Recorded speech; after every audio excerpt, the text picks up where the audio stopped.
সত্যি জেনে রিকমকে কড়া হুঁশিয়ারি দিল সুদীপা। হ্যাঁ বন্ধুরা, এমনটাই হতে চলেছে অনুরাগের ছোঁয়া ধারাবাহিকের পরবর্তী পর্বে। সুদীপা সমস্ত কিছুই আদিত্যকে খুলে বুঝিয়ে বলে এবং সমস্ত কিছুর জন্য ক্ষমাও চায়, এবং সে নিজের চোখে যা দেখেছে তা শুধুমাত্র তার চোখের ভুল ছিল, কিন্তু সেটাই সে বিশ্বাস করে নিয়েছে। সে আদিত্যকে বিশ্বাস করতে পারেনি, সে ভেবেছিল অন্য কিছু। সে বারবার বিশ্বাস করতে পারেনি যে সে ভেবেছিল করে আদিত্যর কাছে ক্ষমা চায়, কিন্তু আদিত্য তাকে ওই রেস্টুরেন্টে এতক্ষণ দাঁড়িয়ে রেখেছিল, তাকে কেন কিছুই না জানায়নি, আর কেনই বা তার ফোনটা বন্ধ করে রেখেছিল।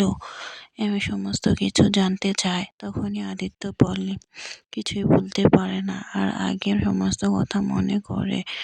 আদিত্য বলে আপনি সবটাই জানেন। তখনই সুদীপা বলে, আদিত্য বলে আপনি এগুলো কি বলছেন? আমি কি করে জানবো? আমি একটা হোস্টেলে ছিলাম। এটা শুনে অবাক হয়ে যায় আদিত্য। তখন সুদীপাকে বলে আপনি সত্যি হোস্টেলে ছিলেন? তখন সুদীপা বলে আমি আর কোথায় থাকবো? আমার যাওয়ার আর কোথায় জায়গা আছে? আমি এই শহরে কোথাও চিনি না।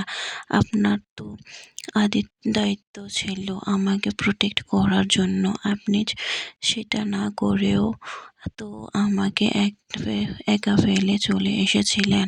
আপনি একবারও আমার কথা ভাবেননি। যদি আমার কোনো বিপদ হতো তাহলে আমার কি হতো? তখনই আদিত্য বলে বেশ, আমি যেটা দেখেছি সেটা যদি সত্যি না হয় তাহলে আমি সমস্ত সত্যি আপনাকে খুলে বলবো। এই বলে সেখানে থেকে চলে যায় আদিত্য, এবং কি ছবিগুলো নিয়ে একটি ছবি এক্সপার্টকে দেখায়। সেখান থেকে জানতে পারে ছবিগুলো সত্যি। কথাগুলো শুনে সুদীপার উপর আরো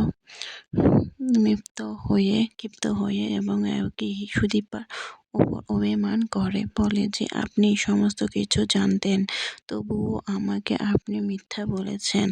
অন্যদিকে রিকম